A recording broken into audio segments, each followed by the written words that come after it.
И так продолжаем шить нашу жилетку. Самое сложное у нас позади. Самое сложное это была стежка, то есть нужно было все 3 слоя правильно, ровненько простегать, соединить между собой и простегать. И, конечно же, кармашки. Что касается кармашек, я предоставила вам самый легкий материал. То есть легче вы не найдете во всем интернете. По крайней мере, я не видела. То есть это мой способ, мой личный, именно таким вот способом сделать кармашек. То есть без всяких дополнительных швов и вырезов, деталей. Ну и, конечно же, что касается стежки. Стежка у нас должна быть не просто ровненько простегана, она должна у нас вот так совпадать по переду, она должна у нас совпадать по боковым линиям. То есть, если мы сейчас с вами вот так приложим по боковому срезу, она у нас должна вот здесь совпадать. То есть, должно быть как продолжение детали, да, продолжение стежки. И теперь мы с вами сейчас вот так складываем лицом к лицу наши детальки, соблюдая, конечно же, срезы передние, срезы боковые. И для начала мы с вами скалываем плечевые срезы. Ну, я буду скалывать булавочками. Если вы новичок, я, конечно же, советую все-таки прометать. Совмещаю вот здесь по пройме. По пройме совмещаем обязательно, то есть идем скалывать от проймы вот сюда к горловине. Потому что здесь, когда мы с вами делали припуски, может быть вот этот уголочек слишком будет как бы лишним, да, как бы выпирать. Поэтому мы с вами сейчас складываем вот так, ровненько совмещаем плечевой срез от проймы, идем к горловине, и этот хвостик, возможно, у нас будет лишним, мы его срежем.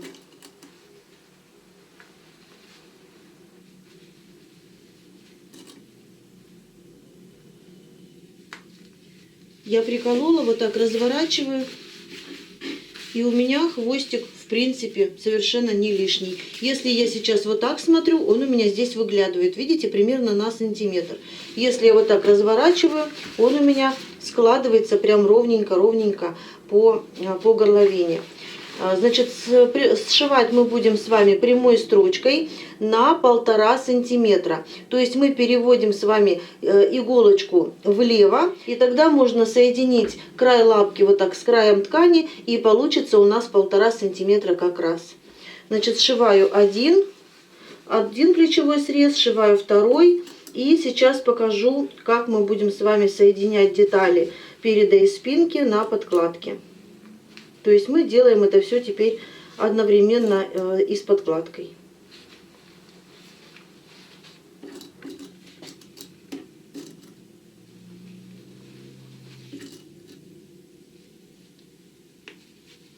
Разворачиваем, смотрим второе плечо. И второе плечико у меня тоже идеально легло, видите? Все, сшиваю детальки по плечам. Теперь берем подкладочку. Я уже соединила булавочками одну полочку со спинкой. Обратите внимание на линии стачивания, обтачки с подкладкой. То есть они у нас по плечевому шву должны совместиться, совпадать. Поэтому смотрите, обязательно начинаем отсюда скалывать. То есть вот так я начинаю здесь скалывать. Обязательно смотрю, чтобы у меня вот это, у нас линия вот эта неровная. И полочка чуть выше, чем спинка. Ну, у кого-то меньше, у кого-то больше. Поэтому обращаем внимание на то, чтобы вот эти срезы были ровненько. И вот здесь вот эти швы, они у нас должны совпадать. Дальше вот эти швы должны совпадать. А здесь, как я уже сказала, может быть на 1 сантиметр будет выглядывать вот этот уголочек. Опять же, если мы с вами вот так разворачиваем, вот эту часть, ну примерно тут 0,3, мы можем срезать.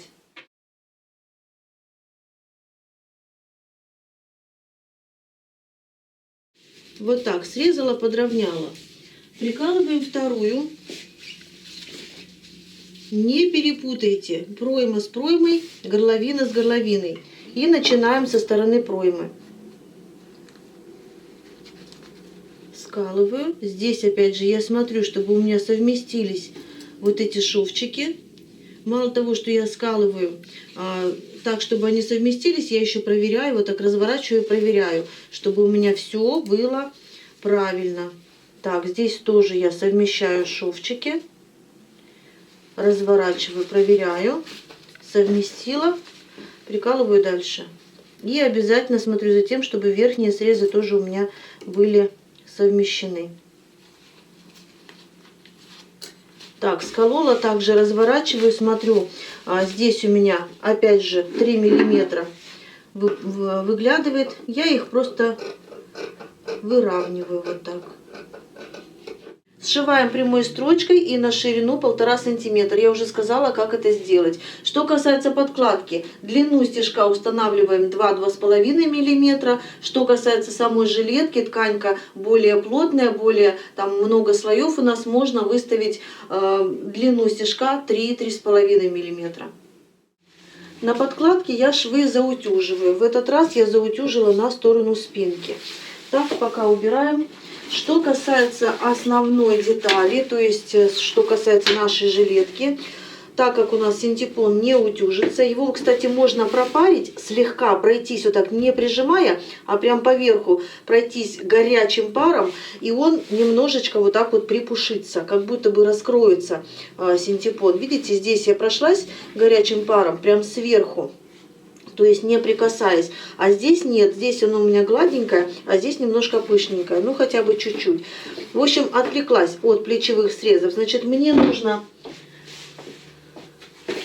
их нельзя заутюживать, поэтому я максимально срежу припуски. Но оставлю примерно 0,5.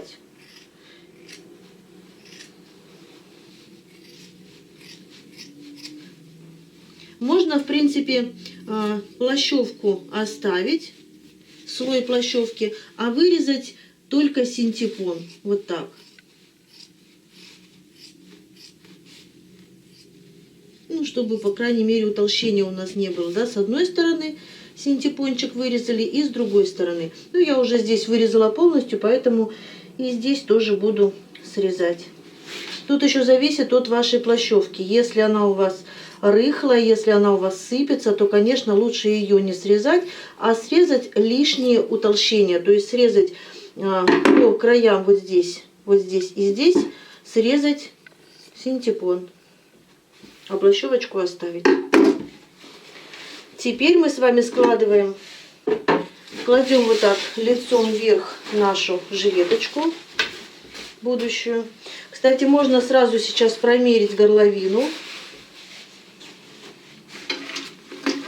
Вот так я выкладываю сантиметровую ленту, единичка, и пошла дальше. И потихонечку стараюсь не растягивать, вот как она идет с самого начала. Вот это у нас передний срез, по горловине измеряю.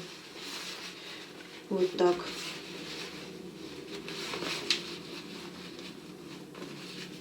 Если вы отмерили чуть больше, это не страшно. Если отмерили меньше, ну, лучше, конечно, прибавить на пару сантиметров. Вот у меня получается 49,5.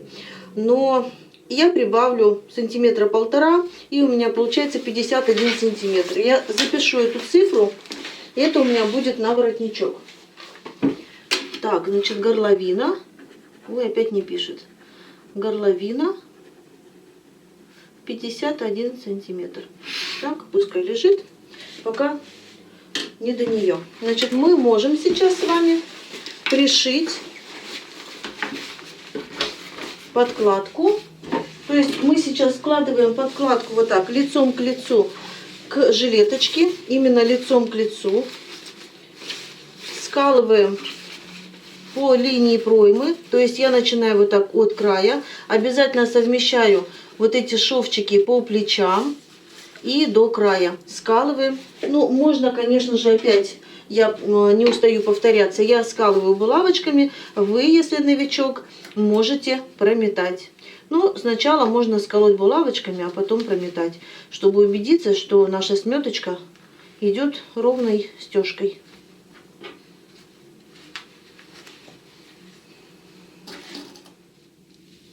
И, как обычно, ширина стежка, ширина строчки у нас будет 1,5 сантиметра, длина стежка, по вашему желанию, 2,5-3 миллиметра. Я думаю, что больше здесь не нужно и меньше смысла нет. Сшиваем один срез проймы и сшиваем вторую пройму. пристрочила. И здесь я тоже вырежу лишнее. Но я не буду вырезать все, а вырежу только синтепон. То есть вот эти махрушки мне нужно убрать, чтобы они мне не мешали. Чтобы они не придавали утолщения. Аккуратненько. Можно взять маленькие ножнички. У меня просто эти самые хорошие, они прям очень хорошо тонко режут и до самого кончика. Поэтому они мне нравятся больше.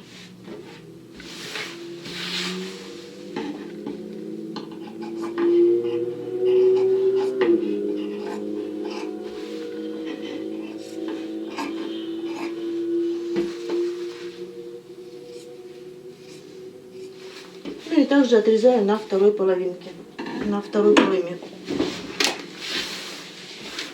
Срезали лишний синтепон. Теперь я переворачиваю на подкладочную сторону. И здесь я буду делать надсечки на закругленных местах. Ну, между надсечками примерно 1,5 сантиметра.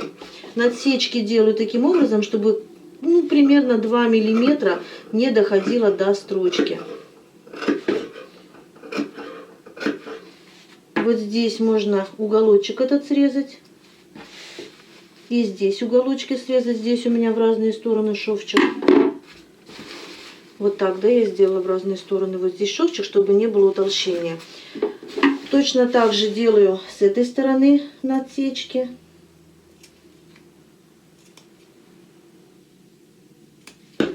На закругленных местах.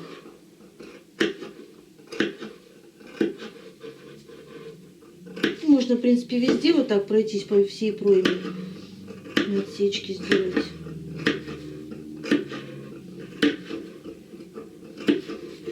Сантиметра 1,5-2 между надсечками. Здесь примерно 1,5 сантиметра на закругленных местах, а здесь можно и 2. И то же самое делаю на другой пройме.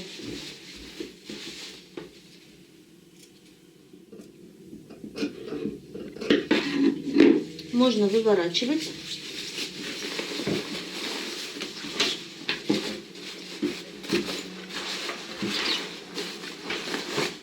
Что мы делаем дальше? Мы с вами складываем вот так. Вот она наша пройма. Мы складываем вот этот вот бачок. Разворачиваю я его. Бачок жилетки в одну сторону, бачок подкладки в другую сторону. И совмещаю вот таким образом. Скалываю. Я, опять же, повторяю, скалываю. Вы можете сметать.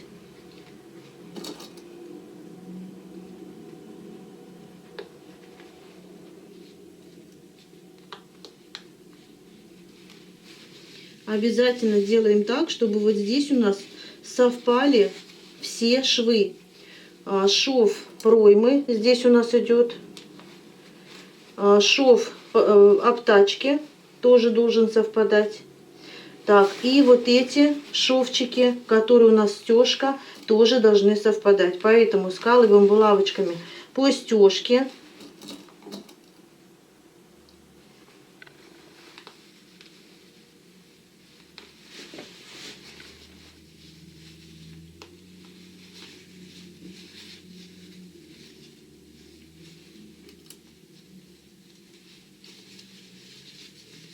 Нижняя вот эта строчка наша тоже совпадает.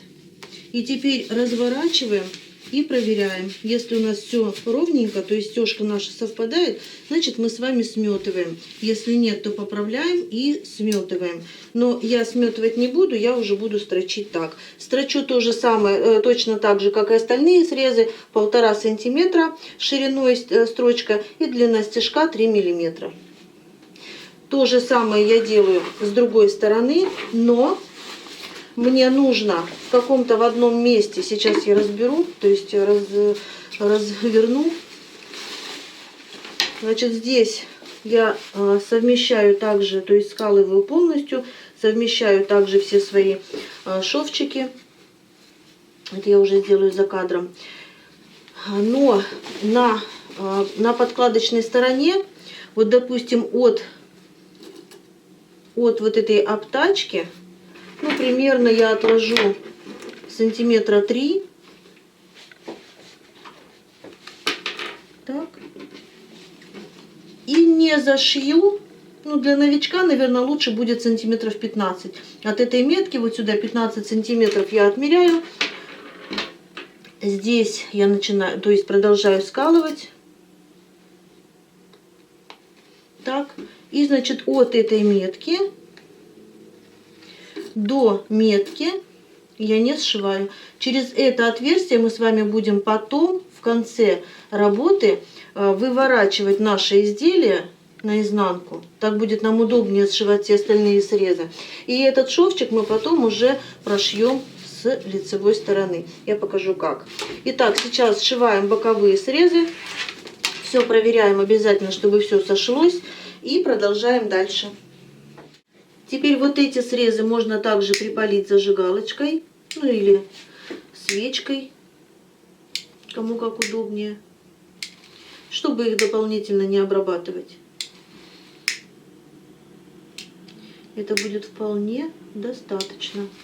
Далее, здесь я также снимаю лишний синтепон. Плащевку оставляю, а синтепон вот так вместе с этими махрушками подложки можно срезать. Но не сильно, оставить примерно 0,5-0,7. Просто чтобы не было сильного здесь большого утолщения. Так, ну и с другой стороны, конечно же, тоже.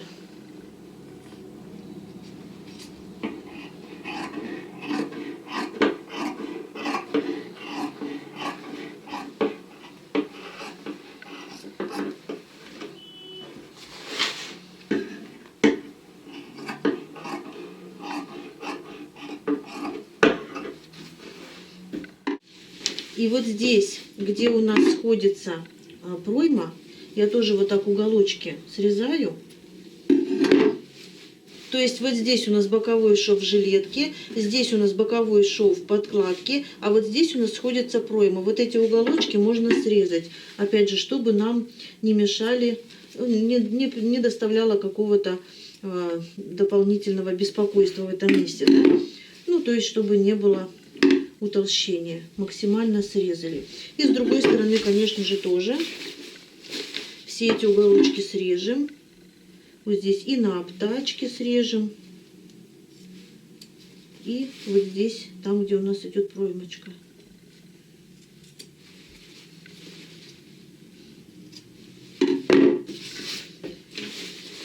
Все, можно вывернуть и посмотреть, что у нас получилось.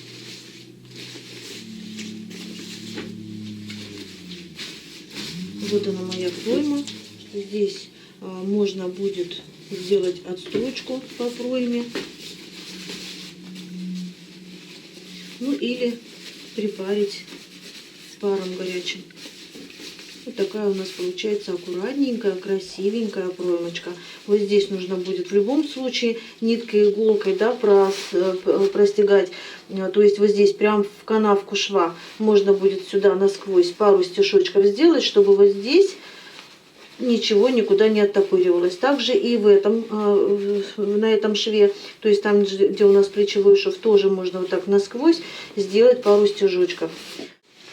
Теперь я раскладываю вот таким образом. Смотрите, вот она моя горловина, вот она. Это у меня низ и это низ. Я складываю вот так вместе, совмещаю вот этот срез, совмещаю шов боковой, второй боковой шов и срез по переду второй. И скалываю булавочками. Я повторяюсь очередной раз. Я скалываю булавочками, вы наметываете. И сшиваем прямой строчкой.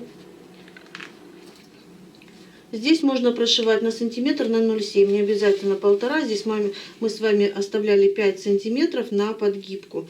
То есть здесь можно, в принципе, не нужен большой шов.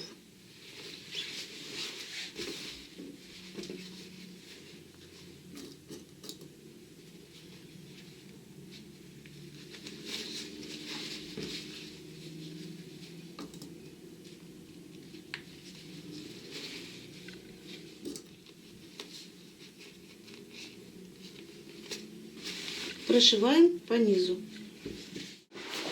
я прошила. Кстати, по низу можно тоже немножко припалить вот эту подкладочную тканьку.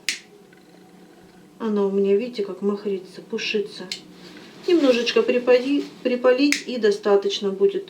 Она будет у нас внутри, цепляться ни за что не будет, поэтому не будет и махриться.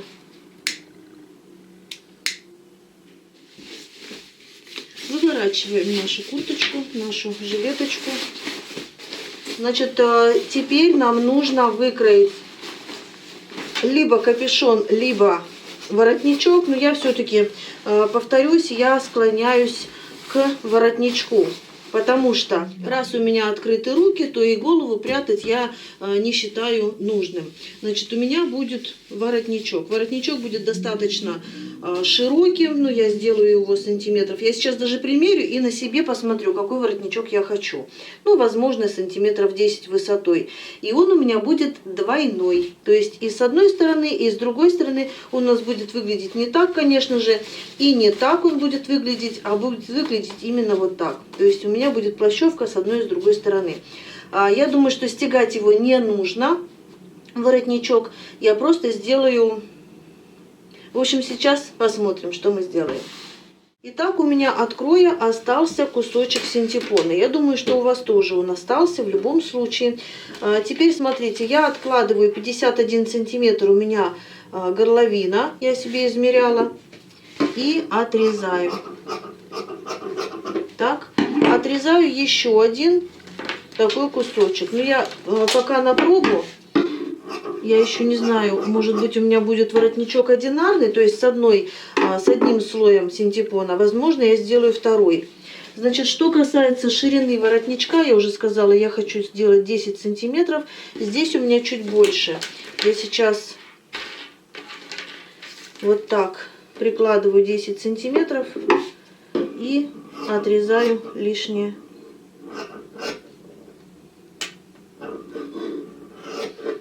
Вот таким образом очень удобно, так, здесь немножко выровняю, очень удобно отрезать ровно такие вот неудобные вещи. То есть на них, на этих тканях невозможно что-то прорисовать.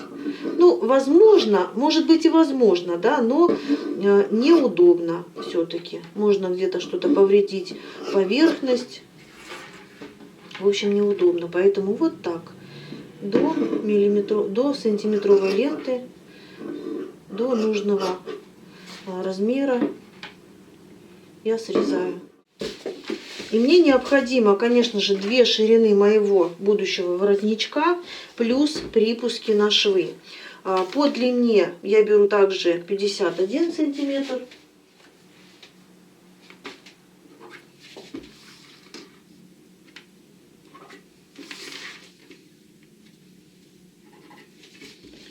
И по ширине я сейчас вот так выравниваю верхний срез. Так. Минимум трат. Вот так, да, выравниваю по этой линии. Здесь можно уже прорисовать линию. И выравниваю верхний срез. Ой. Так. По ширине 20 сантиметров, то есть 2 ширины воротничка плюс где-то 3 сантиметра на шов, то есть по 1,5 сантиметра, значит 23 сантиметра. Я здесь укладываюсь. Ура! Все хорошо. Так. Вырезаю полосочку ткани.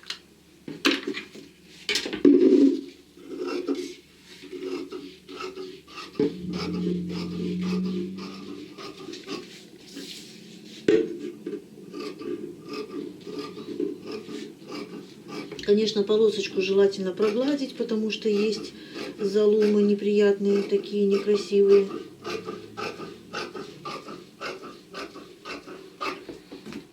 Я решила оставить одну полосочку синтепона, потому что вот так сложила, приложила на себя, и мне показалось, что достаточно утолщения, то есть второй будет лишний, второй слой.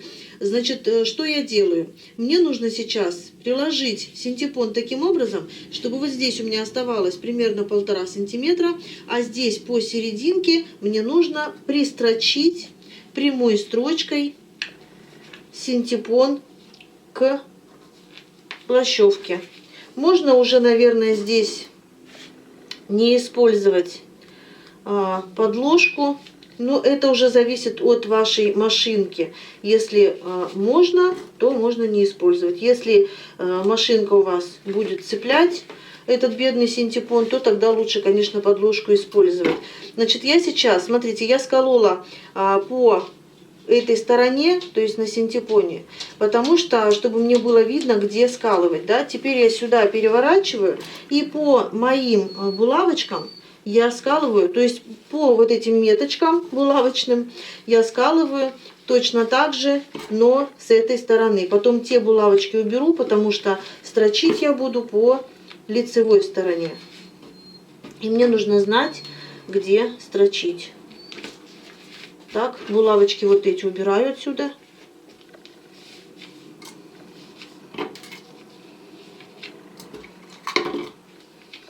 Здесь можно булавочек побольше приколоть.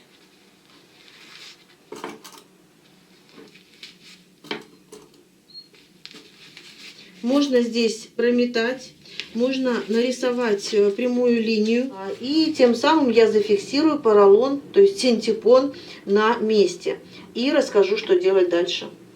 Я прострочила воротничок, но я прострочила в двух местах. И я все-таки нарисовала себе линию первую и еще одну линию прорисовала примерно 5 сантиметров от верхней, даже меньше, 4 сантиметра.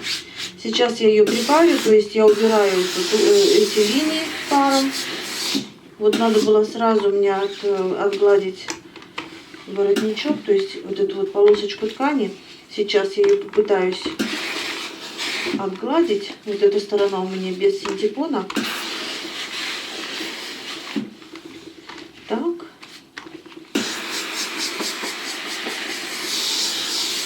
Я стараюсь не прикладывать утюг близко, то есть на весу стараюсь это делать. Ну вот здесь у меня прям линии такие косые. Ничего страшного, я думаю, не будет.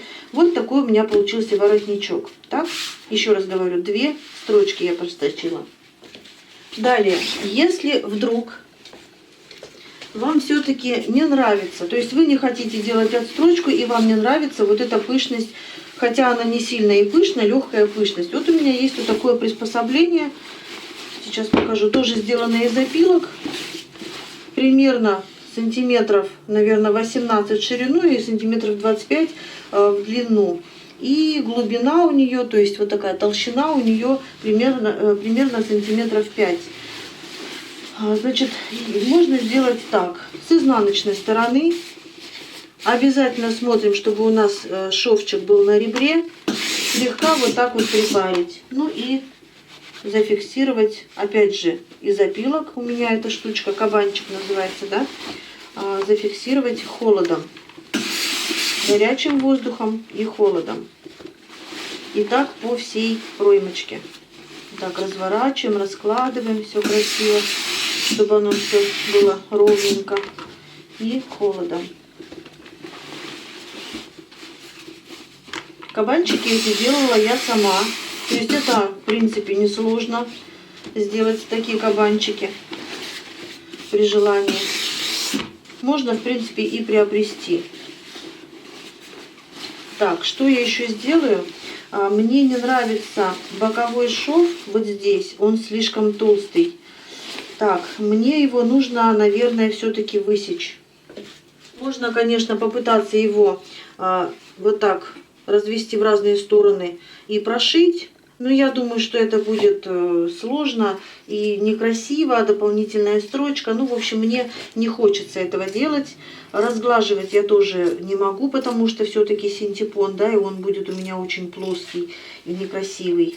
В результате жилетка будет плоская и некрасивая. Поэтому я максимально высекаю. Ну, сколько я здесь оставляю?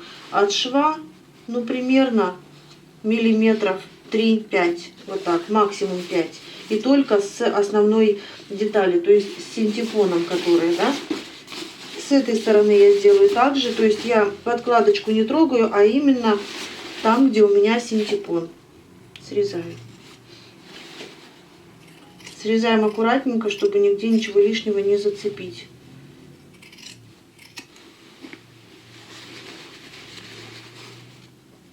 потому что я попыталась его припарить, этот шов, но не получается.